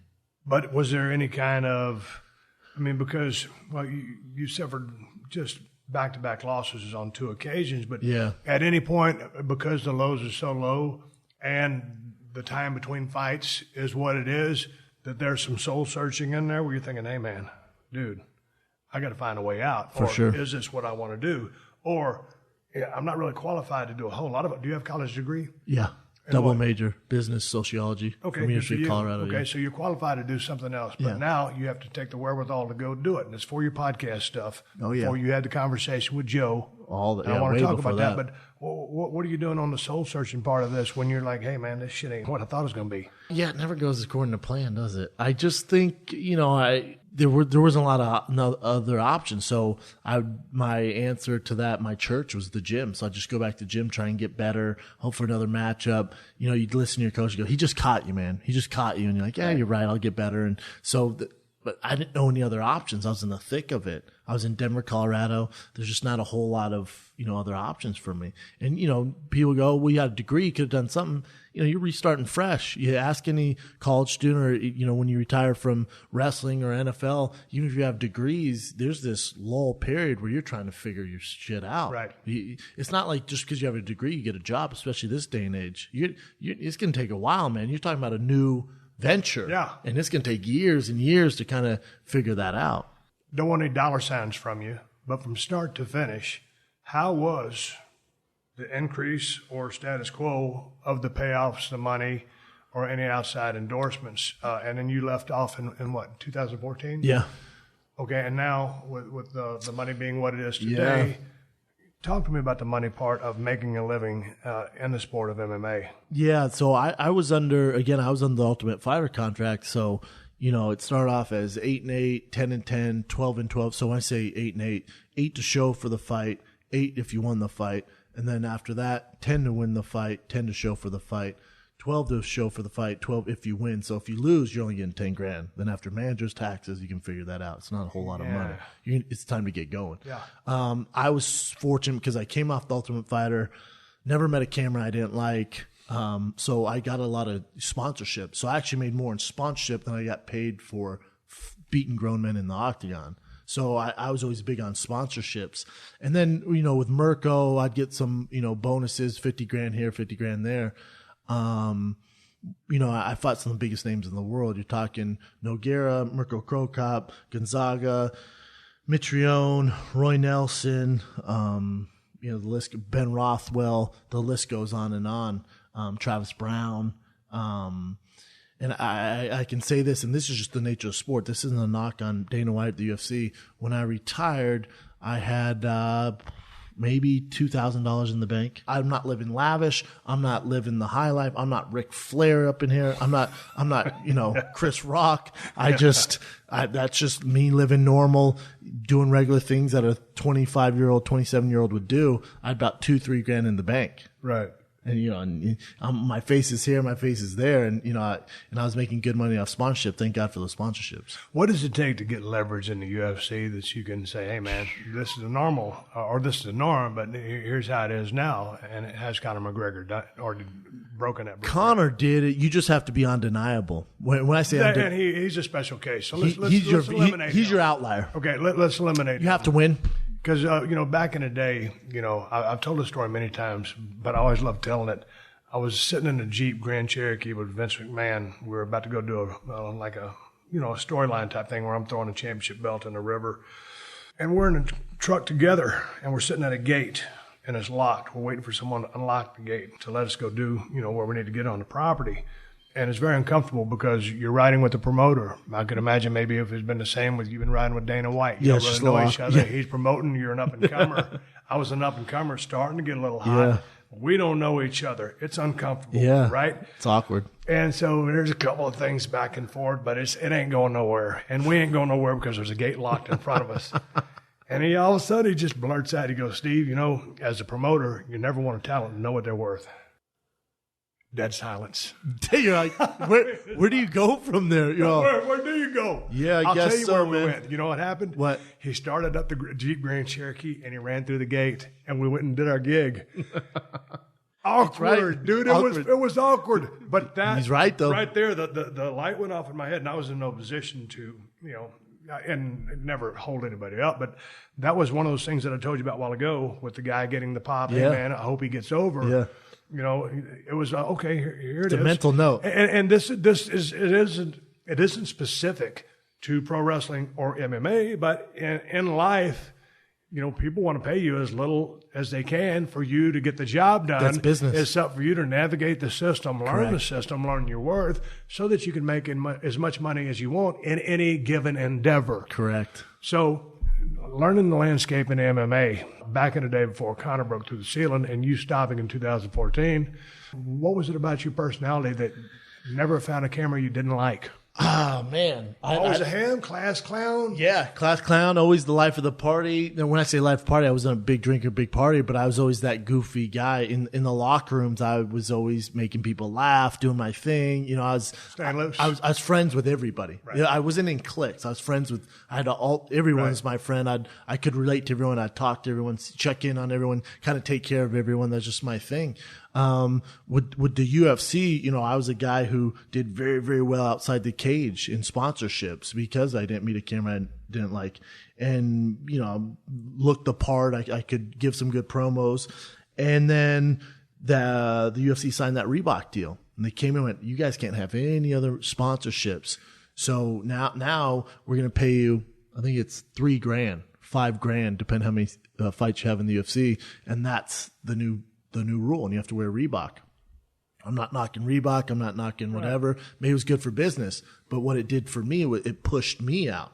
Yeah. Where there was just, where I was making my living off that, and you good living at the time. That's how I was able to live my life. I'm like, well, if you take rid of that, and I just have to live off this, there's no way. There's just no way. So it's the perfect storm of whether it's you believe in the big man upstairs, someone just going, listen, bro, we can't give you any more signs. We're taking away your sponsorship money. You're not getting paid that much. You just lost a fight. What the hell else we got to do to get you to focus over here in entertainment? And that's what happened. Man, I miss the days when guys were wearing different walkout shirts, the guys would roll down that little gimmick banner with all the different sponsors on it. And I could see, who was getting paid by who and see the endorsements. And it's changed. Yeah, I got nothing against Reebok either, but it's just kind of when everybody wears the opposite contrasting, trunks and stuff like that, it's like, come on, man. I like the individuality of the back end because it felt more organic. I still know it's a shoot, but it just felt more organic. And I was like, yeah, I still dig it. Can you imagine WWE if you guys had to everyone had to wear the same thing, and the way we figured out Stone Cold or The Rock is The Rock was in black and you were in red? Stone Cold wouldn't fly in that. I mean, corporate, and I wasn't corporate friendly to begin with. But that was part of the attraction. And now that it's so corporate, oh, man. I wasn't corporate either. I was like a super shitty Stone Cold Steve Austin. I know you've told this story many times. Dude, you got so many great stories. I was listening to, one of your podcasts with Joe again. the Kimbo Slice story. Yeah. That one dude started talking to all the Getting Jack, racist. And then Kimbo came here. I know you've told that story before, so I'll leave it alone. It was priceless. So how long have you and Joe Rogan been friends? Because you were in, he was calling, and I've been watching forever. And Joe Rogan's one of the greatest commentators in the history of any sport. So he's magic to listen to. I know you guys got a great friendship. When did you guys actually become friends? Because he would have that come to Jesus meeting with you. When he really broke you down. I mean, not broke you down, but broke your career down. Yeah, it broke me down. You know?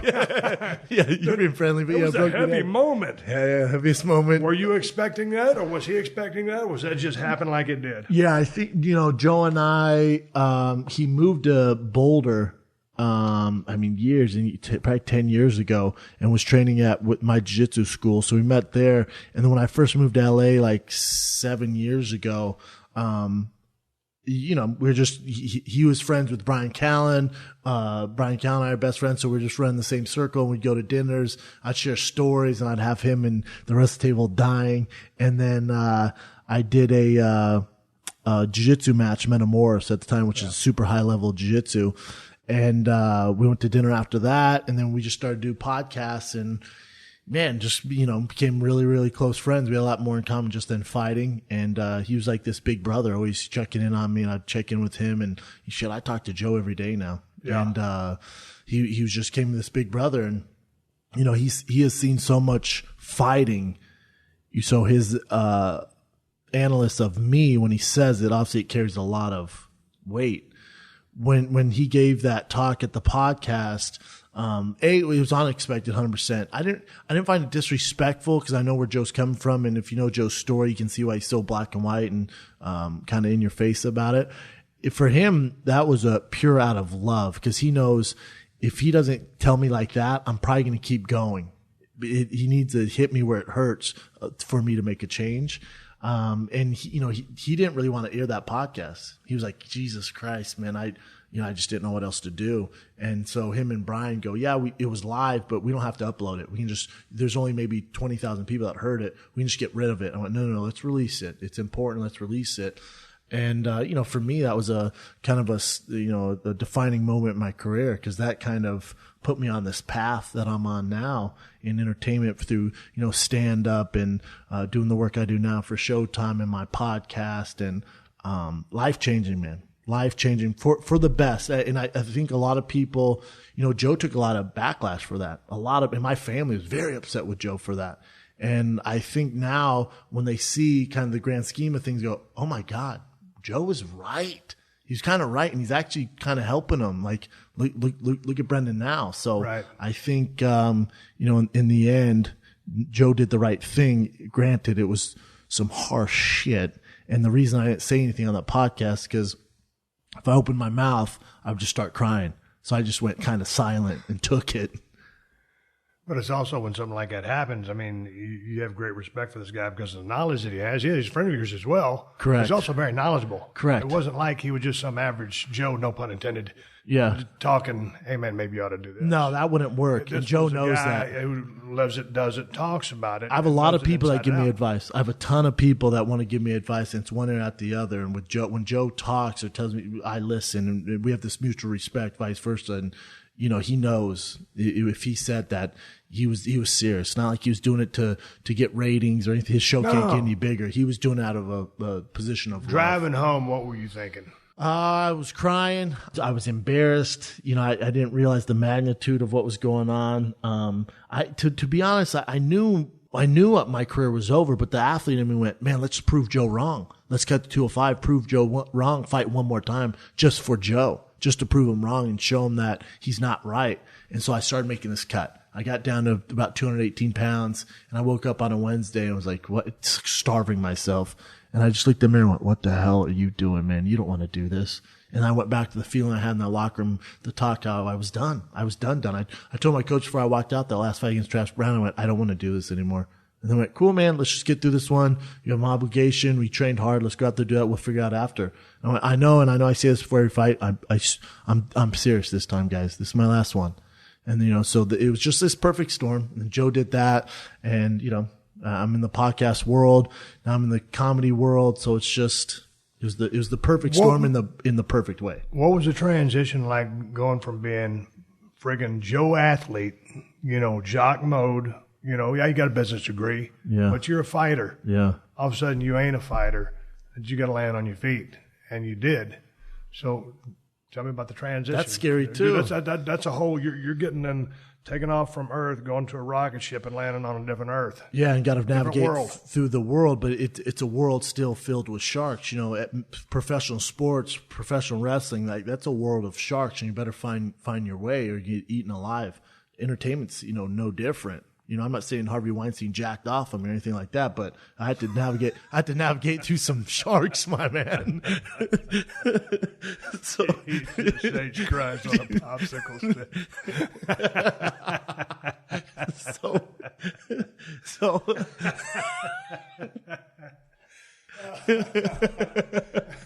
What?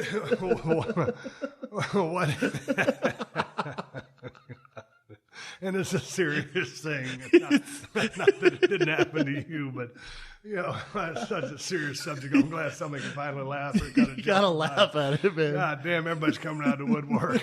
Everybody, fucking crazy. It's a crazy town, man.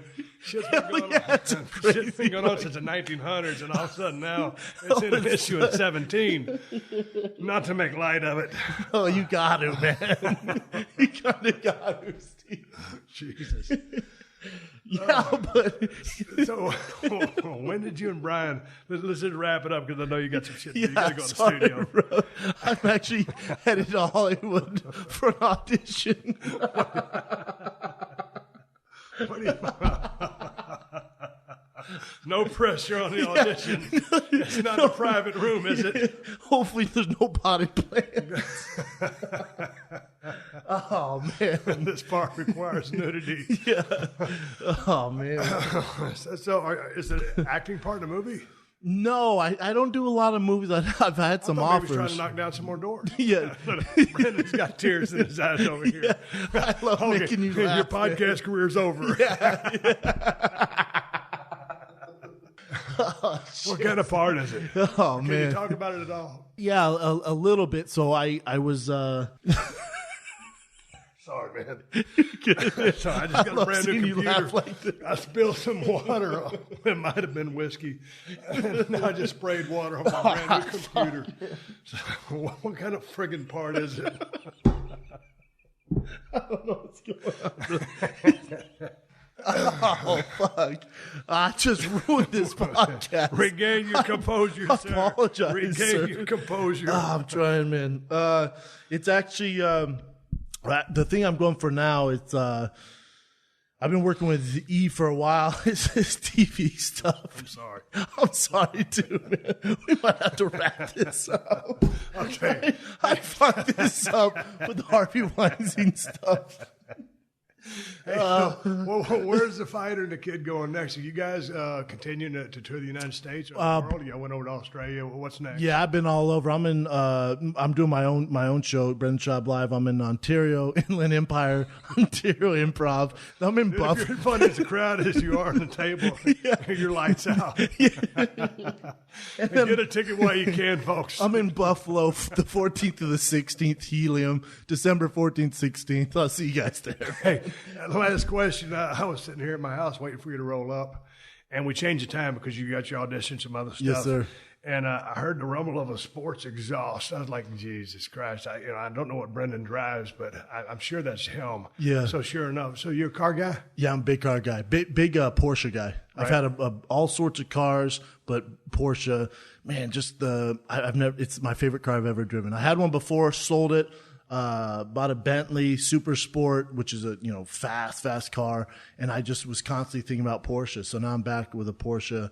It's the new GTS. It's lava orange. You can't miss me. But it has like the old school vintage. I mean, it had a great exhaust when it showed up, and then I saw the color of it. I said, "Man, he's making a statement here." Yeah, right. Skinny I got a jeans and Bronco orange and a Porsche. Ford Focus on the car covers, and you drive it up in a GTS. Ford Focus? Oh, it's a long God story, damn man. it, Steve. Bought it from my mother-in-law, trying to save her some grief. Okay. Dropped $2,000 on brakes and an engine mount. I'm upside down on the Ford Focus. But you're not driving that thing, dude. No, okay. Technically no, but yes.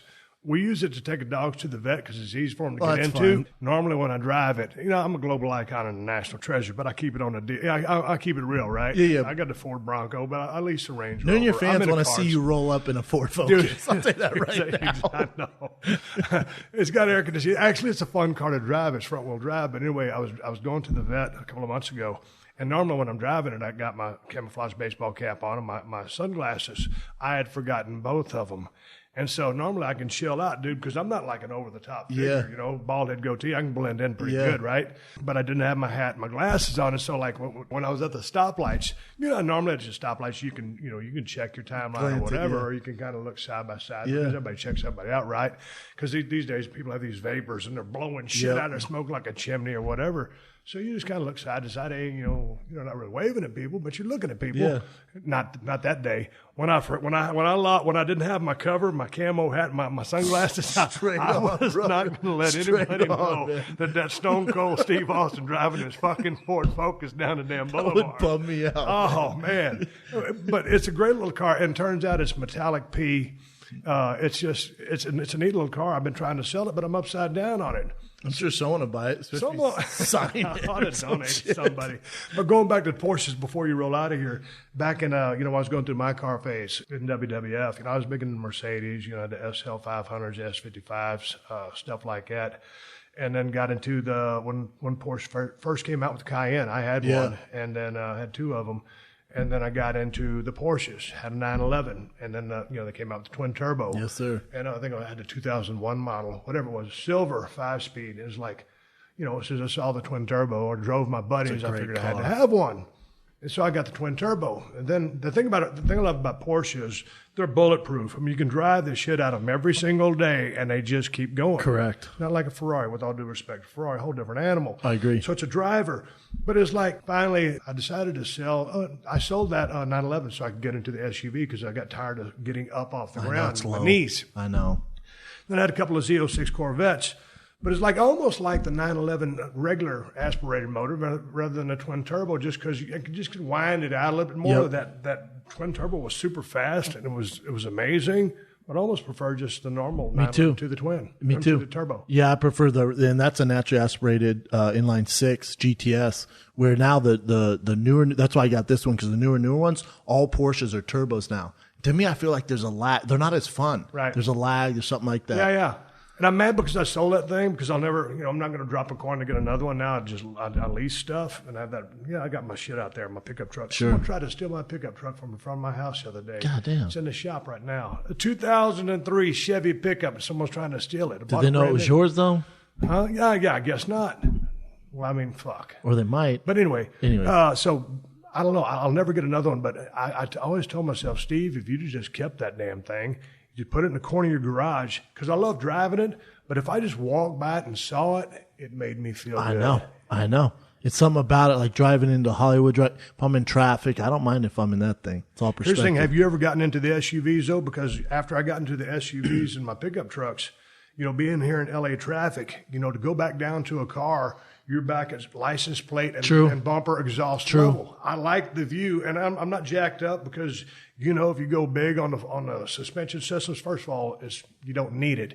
And you can't use underground parking. Nope. Yeah. And you can't park none of that shit and into the parking spots. Especially because in LA is built for a midsize and compact car. Correct. No, I have a Cayenne. My girl drives a Cayenne for the kiddo. So I drive the Cayenne too, but there's something about, if I'm going to the valley, going down PCH in that GTS, man, you heard the exhaust. There's nothing like it. Dude, are you one of them guys that's zipping in and out of traffic? No. No. Dude, I watch people, when I get on that drives me crazy. Come back from Thousand Oaks, my mother-in-law, and man, just people just come ripping by. No, I'm not that guy. I did have a, you know what a slingshot is? Yeah, it's like the two wheels on the front, one in the back. The company, Polaris gave me one for like 3 or 4 months, and I was zipping all over the town and that thing. It was fun.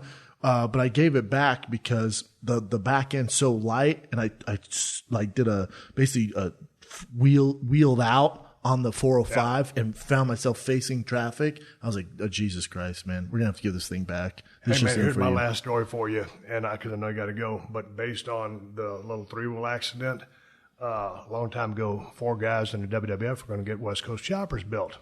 And I'm a dirt bike guy, four-wheeler, UTVs, stuff like that. Heck yeah. And one of the guys dropped out. And so Big Show comes up to me and goes, hey, Steve, man, so-and-so dropped out. West Coast Chopper's going to give us a deal on these choppers. You want to get one? I said, what are they going to cost? He told me. I said, all right, I'm in. You know, not being a real street bike guy, but I'll get one because it's going to be a bargain. Shit, 2 years later, I'm living in Malibu and right off PCH, off Canaan. And 2 years later, here comes a truck. That's how long it takes to build some bitch. Badass, black gas tank, metal frame, skull. It was just badass. They were so big, especially. It was awesome. They were the best. From here to that front door. Jesus. So anyway, they leave. I start that sumbitch up without a helmet. Man, I get out on PCH, drive down about 3 miles, cut a long-ass U-turn because of that front fork, drove it back, took a left on Canaan, up into my driveway. My wife comes outside. She goes, well, what do you think? I said, it's for sale. Just not. She goes, what? What do you do? What do you mean? And I just bought my ranch in Texas. I told her, it's my exact words. I said, there's a lot of things that are going to happen to me, but getting smoked on the PCH by a car on a West Coast Choppers. Correct. Chopper ain't going to be one of them. I ain't going out like that. And so, you know, and this was another thing where I ended up selling the chopper. I made $10,000 and bought a big ass Kubota 4-wheel drive tractor from a ranch. But what I wish I would have done was kept it just for appreciate the value. Yeah, like a museum piece. Yeah. Because I'll never get another one, but I could have kept it and would have been, you know, West Coast Choppers, whatever, original. But I sold that son of a bitch. Yeah, I don't want to go out like that. I don't want to die on a you imagine telling my kid, oh, how'd your dad die? He was on a 3-wheel machine on the PCH. No, it gets better than this. After having a great career in the Octagon and making a successful transition into the podcast, broadcast world and Showtime and all this other cool shit, he decided that this 3-wheel would be a good idea, and he got smoked. He got smoked, yeah. Oh, he's a dumbass. Yeah, after he left the world that he was good in, got to a world he was great in, then he fucked it all up. Anyway, we'll stop there. Dude, it was great seeing you. I appreciate you coming over here to the house. Social media, website, whatever. Where can people find you? Yeah, it's just at Brendan Schaub on all social media. And then for my comedy tickets, all my shows, it's the website's tfatk.com, tfatk.com. Hey, man, when are you going to be around L.A. local doing this? I'm going to come by and stop. I'm at the Comedy Store all the time, and then December 5th, the Fire and Kids Live there. Let me know. I will. I'll text you. Are you keeping it kind of family friendly on your shows? You go blue? What do you do? I mean, it's comedy. You know, it's a Comedy Store. You know, so there's some dick jokes, stuff like that. You know, all right. I do my thing, man. You'll laugh. I got a wrestling bit on there. Okay. Yeah, you'll laugh. Thanks for stopping by. It's good talking. You're the best, man. Hey everybody, it's Chad Prather here, the guy that's unapologetically Southern on YouTube. Join me every Thursday for the Chad Prather Show exclusively here on PodcastOne. I'm bringing armchair philosophy and observational humor to what's going on in the world. As guests help me sort it all out. Nothing is off limits on the Chad Prather Show. Again, every Thursday, it's new episodes of the Chad Prather Show right here on PodcastOne. Download and listen to new episodes exclusively on PodcastOne.com, the new PodcastOne app, or subscribe on Apple Podcasts. All right, everybody, give me the go home cue. So I'm going to wrap up this podcast and ride off in the sunset, and that's exactly what the fuck I'm going to do. Brendan Schaub, my guest, I want to say thank you for coming by 317 Gimmick Street. I had a blast talking with you. If you ever want to talk again, or when you ever want to talk again, let me know, and we will hook it up. Hey, folks, I ain't got no plugs. I ain't got nothing for you today. All I got for you is one more happy Thanksgiving. Safe travels to everybody. Be friendly out on the road. Callie, don't chew my hat up. She's as bad as Hershey. If she is half the dog that Hershey is, she's going to be a motherfucker. I love this dog already, my black lab. Hey, man, y'all travel safe. Seriously, be safe out there and have a good time and be responsible. No spots, no plugs. A big thank you to my sponsors. They allow me to do this show twice a week for free because of them and their support. And thank you for downloading and listening. Folks, until next time, my name is Steve Austin, and I will catch your ass down the road. Download new episodes of Steve Austin Unleashed every Thursday at PodcastOne.com. That's PodcastOne.com.